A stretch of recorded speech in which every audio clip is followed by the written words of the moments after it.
Okay, so this is a session with Alex, and we're going to cover, of course, 3 questions. Go over your exam feedback. So your first question was question 6. It was asking you what kind of risks are covered with title insurance. Do you know what they are? Did you have any thoughts? Okay. All right, let's pretend you're doing a scenario. Let's pretend you're buying a house. So you're purchasing a house, and then all of a sudden you have just found out that the seller doesn't have a survey. So you call around, find out a survey costs $1,500, and you're not willing to pay that. You call your lawyer, and your lawyer says, "Don't worry, we can get title insurance. Title insurance will cover that." So title insurance will minimize a lot and mitigate a lot of your risks in a transaction where you're looking to buy a property. One of the main ones would be the survey concern. That's a big concern for a lot of buyers when you're purchasing an older property where it's been around for a long time, and then the city doesn't really have a valid survey. So you don't know where your fence line is, you don't know where the boundaries are, you don't know anything about the property. Also, it can protect you from title fraud in the future. Title fraud is a big concern. So let's just say you buy a property, you put down cash, you have no mortgage. You don't want somebody being able to do identity theft, create a false mortgage, and then sell the property underneath you while you still live in it. So you want that protection for title fraud. So those 2 things are the major risk items that are covered for title insurance. The number 1 question will probably show up related to surveys. Okay? Did you see anything in the exam for survey? No, I didn't. Okay. It might have been asking you just generality of what kind of risks that can come up. Right. So you have multiple representation disclosure before an offer. So what do you do if you get 2 offers? What would you do? Disclose it to both parties. Everybody. So you have to call the seller. You're going to call both the agents, and you want to have kind of a paper trail, because you got to remember everything is a legal issue for you. So anything that you do verbally kind of doesn't go anywhere. So you'd want to email everybody just so you have some kind of paper trail that you could prove that you let everybody know. So you might want to do like a highest and best time. You might want to say, hey guys, we got 5 offers on the table. I'm going to just wait till Tuesday at 6 p.m. and let the property be shown for the weekend. And then we're going to look at all your offers, try to come in with your strongest and best offer. You can't advise them. You can't say to them, I don't want to see this, I don't want to see that. You have to try to just kind of let them decide.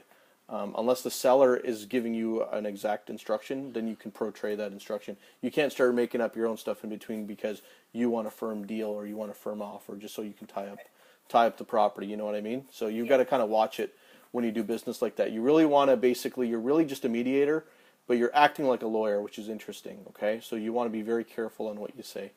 So that's what you want to do, multiple representation. You can also sign a disclosure form from parties that they are made aware of a multiple offer, or you can just do the email interaction where you've got something in writing from them, okay?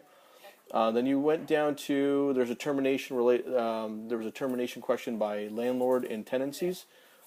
How would you terminate a lease? On the exam, it gave you like A, B, C, and D, but it gave you like 5 things that a landlord could do to terminate the contract. Right. Really gross. So, I'll buy it like. So one of them would be basically, let's say you were the landlord and then you decided you want to move into the property. Right. That's an item that you could try to proceed to give notice for termination of a lease, because your other property you're living in, you sold it, you have no place to live, and you want to give a 60-day notice so that you can move into that property. Another reason could be the person who's renting your property has got a pet who's like starting to make so much noise, is becoming a nuisance. He's endangering children, he's biting them or trying to bite them, and this pet is out of control. So you could give a notice based on that scenario of well-being for the neighbors. Another one could be that the person's in a condominium and they're breaking the association rules. Okay. So that could be the same thing, like where a property says, or a condominium association says, there's no pets allowed whatsoever, and then all of a sudden he gets a bird, brings it in home, and then people start hearing the noise, and then they call the manager, and then you've got somebody who's breaching the bylaw. So you can terminate based on that. And then, of course, you know the other rules. If they default on rent, then you go file the forms with Ontario Housing Tribunal and just follow the steps. Yeah.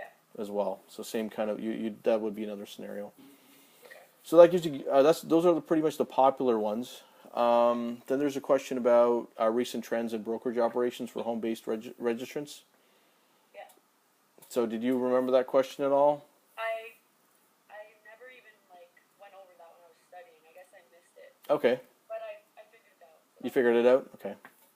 Yeah. And what about your title-related problems with a power of sale? I can't even remember what the question was for that. Okay. There could be several types of questions related to title. You have to get free and clear title. So a lot of times when somebody is defaulted on their mortgage, it's been a few months, they haven't paid their mortgage, the bank's jumped in, and the bank has said, okay, we're going to sell the house for you now. And then that person has to vacate the property at a certain point.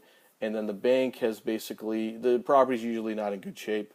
And if there's an overage from what they're owing between the mortgage, they actually have to give that money back to the original person who was living in the property and had the mortgage with them.